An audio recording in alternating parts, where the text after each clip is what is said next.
नमस्कार दोस्तों, मैं राजवीर सिंह स्वागत करता हूं आपका अपने यूट्यूब चैनल में। साइंस के पार्ट में कल हमने आरबीसी के बारे में पढ़ा था, रेड ब्लड सेल्स। उसके साथ ही हीमोग्लोबिन के बारे में पढ़ा था हमने कि नॉर्मल जेंट्स के अंदर हीमोग्लोबिन कितना होना चाहिए और फीमेल में कितना होना चाहिए। आज हम लोग पढ़ रहे हैं डब्ल्यूबीसी के बारे में, व्हाइट ब्लड सेल्स। डब्ल्यूबीसी जिनको कहते हैं व्हाइट ब्लड सेल्स, यानी कि श्वेत रुधिर कणिकाएं।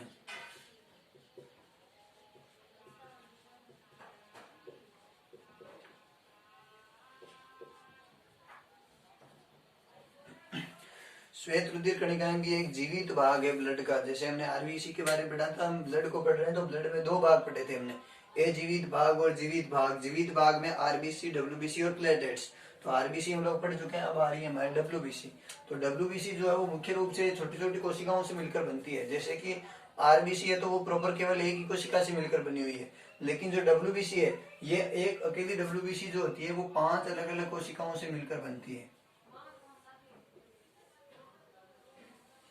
5 अलग अलग कोशिकाएं हैं, जिनमें सबसे पहले आती है जिसको कहते हैं हम लोग मोनोसाइट्स।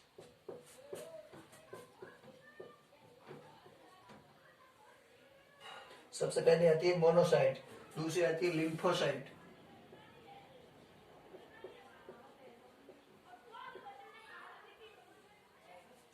तीसरी होती है जिसको हम लोग कहते हैं इसिनोफिल, चौथी होती है जिसको कहते हैं बेसोफिल, और पांचवी होती है जिसको हम लोग कहते हैं न्यूट्रोफिल। ये 5 कोशिकाएं होती है। इन 5 कोशिकाओं से मिलकर एक डब्ल्यूबीसी बनती है। डब्ल्यूबीसी का स्ट्रक्चर भी पूछ सकते हैं कंपटीशन में, तो हमेशा ध्यान रखना, एक डब्ल्यूबीसी जो कोशिका होती है, एक कोशिका, वो एक डब्ल्यूबीसी कोशिका इन 5 छोटी छोटी कोशिकाओं से मिलकर बनी होती है। इनमें किसका कितना परसेंटेज है, इसी के आधार पर प्रश्न आता है कि डब्ल्यूबीसी को बढ़ाने में सबसे ज्यादा योगदान किस कोशिका का होता है। तो दोस्तों सबसे ज्यादा जो योगदान होता है वो इसका होता है, और वो होता है 40 से 70% तक। 40 से 70% जो भाग है डब्ल्यूबीसी का वो न्यूट्रोफिल कोशिकाएं होती है सबसे ज्यादा। ये जो है वो शरीर में, मतलब डब्ल्यूबीसी में, एक डब्ल्यूबीसी में सबसे अधिक न्यूट्रोफिल कोशिकाएं होती है। और न्यूट्रोफिल कोशिकाएं ऐसी कोशिकाएं हैं जो हमारे शरीर में रोगाणुओं को मारती है, मतलब रोगाणुओं को भक्षण करने का कार्य करती है। ये रोगाणुओं का भक्षण करने का इनका कार्य होता है न्यूट्रोफिल कोशिकाओं का। यानी कि कोई भी रोगाणु हमारे शरीर में प्रवेश कर गया है तो उसको जो मारने का कार्य है वो न्यूट्रोफिल कोशिकाएं करती है। इसके बाद में सबसे कम पूछ ले कि सबसे कम पार्ट कौन सा बनाती है, तो सबसे कम बनाती है आपके इसके पास वाली बेसोफिल कोशिकाएं। ये 0.5% ही बनाती है। पूरे डब्ल्यूबीसी का 0.5% जो है वो बेसोफिल कोशिकाएं बनाती है। और इन बेसोफिल कोशिकाएं हालांकि कम मात्रा में है, लेकिन इनका भी महत्वपूर्ण कार्य होता है। ये क्या करती है, हमारे ब्लड के अंदर जो है वो एक हेपरिन नामक पदार्थ को छोड़ती है। हेपरिन नामक एक पदार्थ होता है, ये हेपरिन नामक एक पदार्थ को छोड़ती है। ये हेपरिन नामक पदार्थ क्या कार्य करता है, हेपरिन नामक पदार्थ का सेवन करना या श्रावण करना इसका कार्य होता है मुख्य रूप से। और ये पदार्थ क्या करता है, हेपरिन नामक जो पदार्थ है ये हमारे ब्लड जो बहता है वाहिकाओं में, उस वाहिकाओं के अंदर ब्लड को जमने नहीं देता, एक जगह स्थिर नहीं होने देता, उसको गतिशील बनाए रखता है, लिक्विड अवस्था में बनाए रखता है, उनका थक्का नहीं बनने देता हमारी वाहिकाओं में।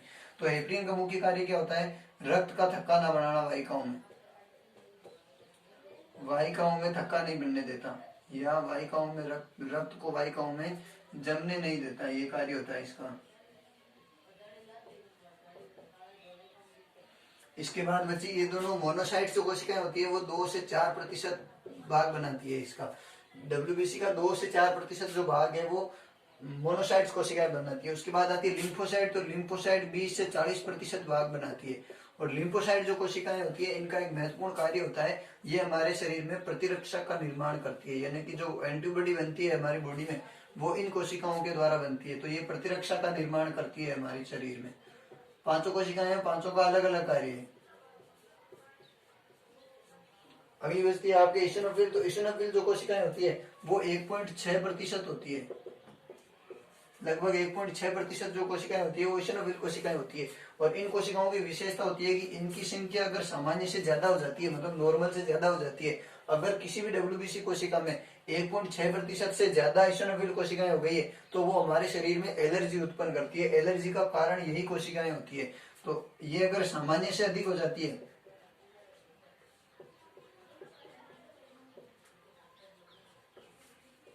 सामान्य से अधिक होने पर शरीर में एलर्जी उत्पन्न करती है। ये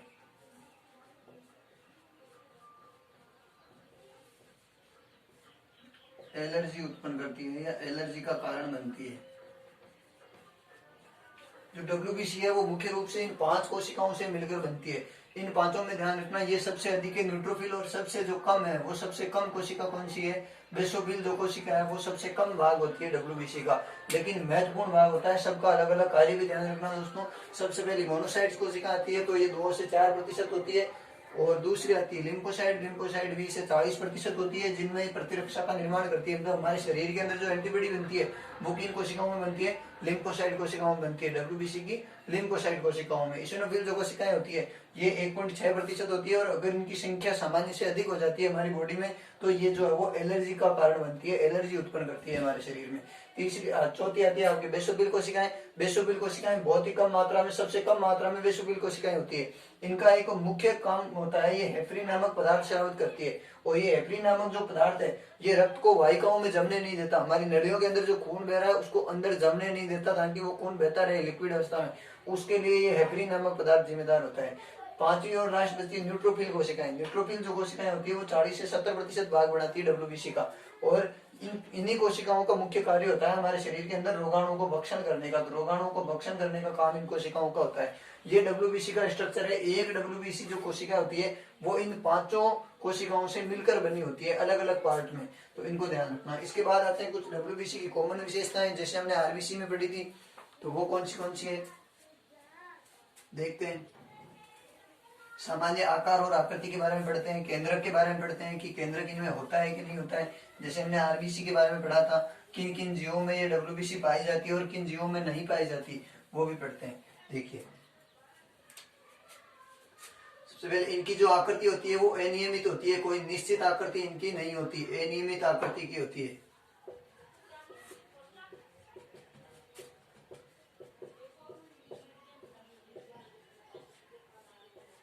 डब्ल्यूबीसी की जो आकृति होती है वो अनियमित होती है, कोई फिक्स आकृति नहीं होती इनकी। जैसे आरबीसी में हमने पढ़ा था कि उनकी आकृति उभयावतल होती है, मतलब ऊपर से उभरी हुई बीच में चपटी सी होती है, उस आकृति को हम बोलते हैं उभयावतल। लेकिन इनकी जो आकृति होती है डब्ल्यूबीसी की, इनकी कोई निश्चित आकृति नहीं होती है, अनियमित आकृति की ये होती है। इनके बाद में इनमें केंद्रक जो है वो इनमें पाया जाता है। आरबीसी में हमने पढ़ा था केंद्रक नहीं पाया जाता, इनमें केंद्रक पाया जाता है। तो ध्यान रखना, डब्ल्यूबीसी में केंद्रक पाया जाता है, डब्ल्यूबीसी में केंद्रक पाया जाता है, इस बात का ध्यान रखना। इनके निर्माण की बात करें तो इनका निर्माण जो होता है डब्ल्यूबीसी का निर्माण अस्थि मज्जा में होता है। ज्यादातर तो अस्थि मज्जा में होता है, ज्यादातर डब्ल्यूबीसी का निर्माण अस्थि मज्जा में होता है, लेकिन कभी कभार ऐसी कंडीशन आ जाती है जब अस्थि मज्जा में ना होकर इसका निर्माण यकृत में भी होता है और प्लिया में भी होता है। यकृत के प्लिया में भी इनका निर्माण होता है। अस्थि मज्जा, यकृत में, प्लिया में भी इसका निर्माण होता है। निर्माण के बाद बात करें जीवन काल की, तो इनका जीवन काल कितना होता है डब्ल्यूबीसी कोशिकाओं का। जैसे हमने आरबीसी कोशिकाओं में पढ़ा था कि उनका जीवन काल 120 दिन का होता है आरबीसी का, उसी तरह से जो डब्ल्यूबीसी होती है, इससे डब्ल्यूबीसी का जो जीवन काल है, डब्ल्यूबीसी का जीवन काल होता है आपके 2 से 6 दिन का।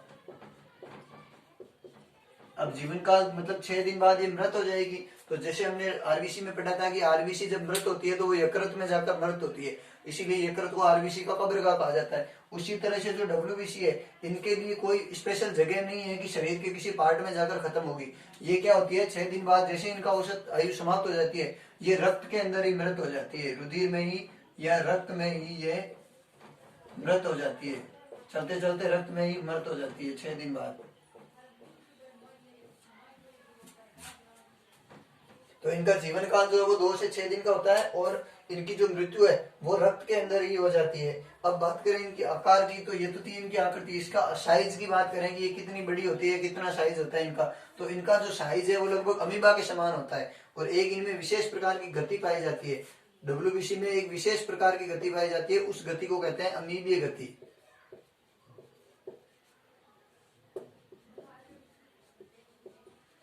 डब्ल्यूबीसी में अमीबीय गति पाई जाती है। दोस्तों अमीबीय गति क्या होती है समझ लेते हैं इनको। अमीबा क्या होता है, एक जीव होता है। अमीबा जो जल है, तालाब है, पोखर है, गंदा पानी, वो जो पानी है उसके आसपास की सतह पे पाया जाता है अमीबा नाम का एक कोशिकीय जीव।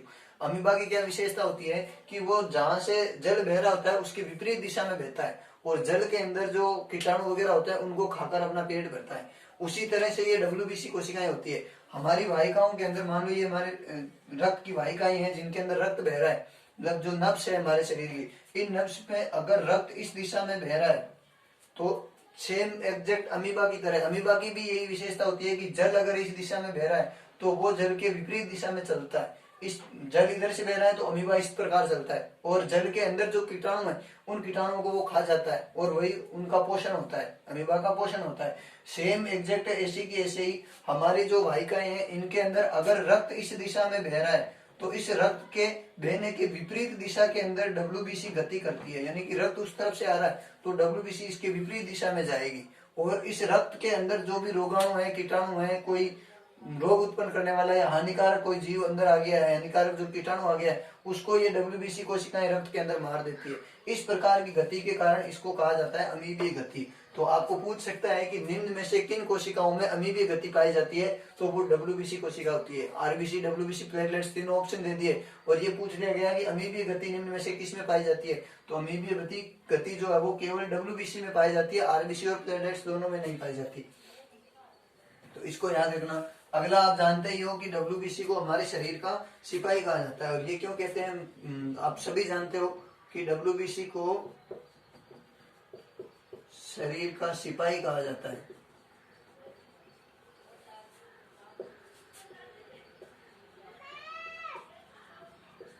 डब्ल्यूबीसी को शरीर का सिपाही कहा जाता है, क्यों? क्योंकि जो हमारे शरीर की रोगों से रक्षा है यही डब्ल्यूबीसी करती है, और इसी रक्षा करने की वजह से इसको क्या कहा जाता है, हमारे शरीर का सिपाही कहा जाता है। ये भी प्रश्न पूछ सकते हैं कि शरीर का सिपाही किसे कहा जाता है, तो डब्ल्यूबीसी श्वेत रुधिर कणिकाओं को जो है वो शरीर का सिपाही कहा जाता है। इनकी मात्रा कितनी होती है शरीर में, मात्रा के बारे में बात करें तो रुधिर में जो है वो इनकी मात्रा,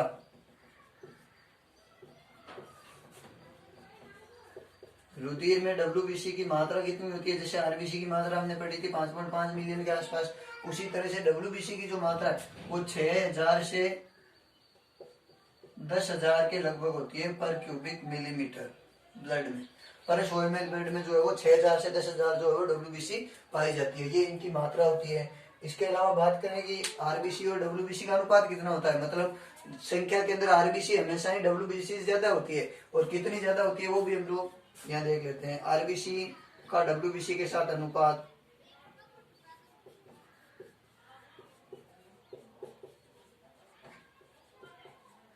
ये अनुपात होता है 600:1।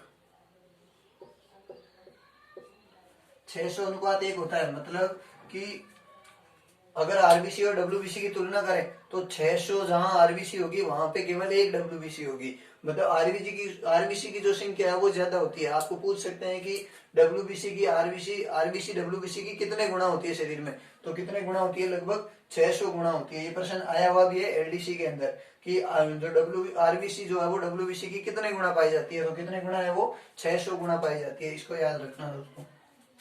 तो ये हमारे डब्ल्यूबीसी होगी कंप्लीट। डब्ल्यूबीसी के अंदर इतनी सारी चीजें आपको बताइए, ध्यान रखना। डब्ल्यूबीसी 5 प्रकार की कोशिकाओं से मिलकर बनती है। सबसे बड़ी कोशिका न्यूट्रोफिल, सबसे छोटी कोशिका बेसोफिल, दोनों के कार्य, पांचों कोशिकाओं के कार्य। इसके अलावा डब्ल्यूबीसी के बारे में जो जो जाना है वो ये देखिए, आकृति, इनका जीवन काल, कहाँ बनती है, ये कहाँ मृत होती है, ये सारी चीजें आपको ध्यान रखनी है। डब्ल्यूबीसी के बाद आता है हमारे अगला पार्ट आता है हमारे प्लेटलेट्स यानी कि डिम्बाणु।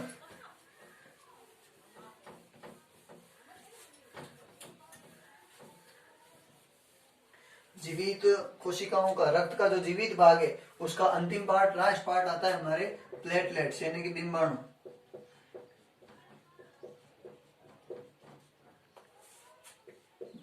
प्लेटलेट्स जिनको हिंदी में हम लोग कहते हैं डिम्बाणु। तो देखिए, जैसे हमने दोनों कोशिकाओं को पढ़ा है उसी तरह से ये भी एक जीवित कोशिका ही होती है। प्लेटलेट्स जो होते हैं वो जीवित कोशिकाएं होती है। जैसे हमने आरबीसी डब्ल्यूबीसी के बारे में पढ़ा था उसी तरह से ये भी एक कोशिकाएं होती है। इन कोशिकाओं की क्या क्या विशेषताएं होती है देखते हैं। सबसे पहले हम लोग जानते हैं कि इसका निर्माण कैसे होता है प्लेटलेट्स का। जैसे डब्ल्यूबीसी का पढ़ा था हमने, आरबीसी का पढ़ा था, उसी तरह से इनका निर्माण कहाँ होता है और कैसे होता है। तो इसका निर्माण भी जो है वो कहाँ होता है, अस्थि मज्जा में होता है। और अस्थि मज्जा में किस प्रकार होता है, अस्थि मज्जा की जो बड़ी कोशिकाएं हैं उनके टूटने से इनका निर्माण होता है। जब बड़ी कोशिकाएं अस्थि मज्जा में टूटती है तो वहां पर प्लेटलेट्स का निर्माण होता है।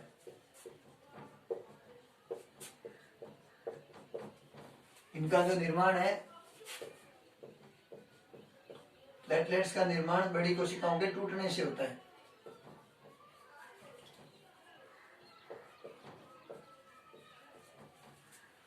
अस्थि मज्जा की जो बड़ी कोशिकाएं हैं, जब वो टूटती है छोटी छोटी कोशिकाओं के अंदर, तब इनके मध्य जो है वो प्लेटलेट्स का निर्माण होता है, प्लेटलेट्स बनते हैं, बिंबाणु बनते हैं। बिंबाणुओं के कार्य क्या है मुख्य रूप से आप जानते हो। इनका जो जीवन काल है वो कितना होता है देख लेते हैं। एक बिंबाणु का जो जीवन काल है वो औसतन लगभग 2 घंटे से लेकर 7 दिन का होता है।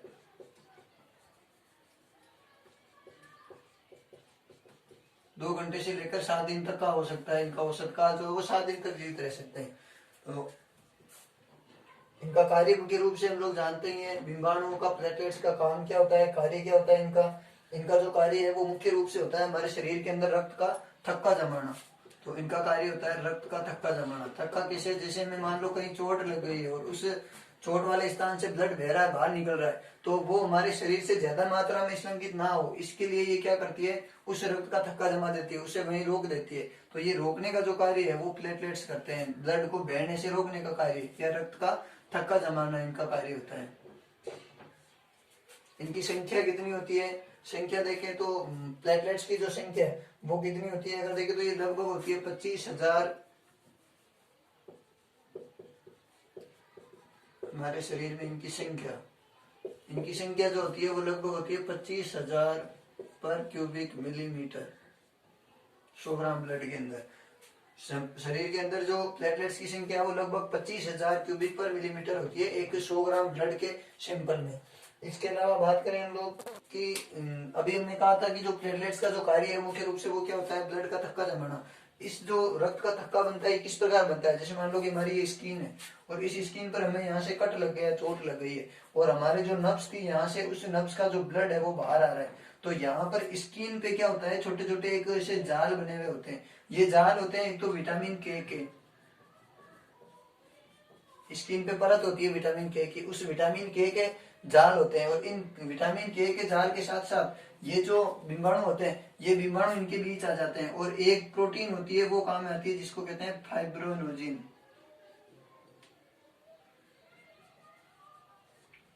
फाइब्रोनोजिन नाम की एक प्रोटीन होती है, विटामिन के होता है और प्लेटलेट्स होते हैं। इन तीनों से एक जाल बन जाता है उस घाव पे, इस प्रकार जाल बन जाएगा और उस जाल से जो है वो ब्लड बाहर नहीं निकल पाता, इसीलिए जो है वो ब्लड वहां पे बंद हो जाता है, रक्त जो है वो स्कंदित हो जाता है, बाहर का रक्त स्कंदित हो जाएगा और अंदर से जो है वो रक्त बाहर नहीं आ पाएगा।